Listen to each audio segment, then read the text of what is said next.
Narito na ang Ratsyada Balita. Katakam-takam, magandang presentasyon, simple pero masarap. Ganito ilarawan ang mga ibinidang pagkain sa 7th Mangantaku Food Fair sa Baguio City. Ang Mangantaku ay salitang Kankanaoy na ang ibig sabihin ay kain tayo. Pinangunahan ng Department of Tourism ang tinaguriang Food o Gastronomy Tourism Fair na bahagi ng Filipino Food Month celebration kung saan binibigyan ng halaga ang lokal o native dishes.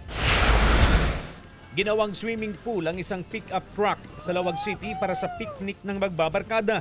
Gumamit sila ng water pump para mapuno ng tubig ang likod ng pick-up. Up to sawa ang tropa sa ginawa nilang DIY pool.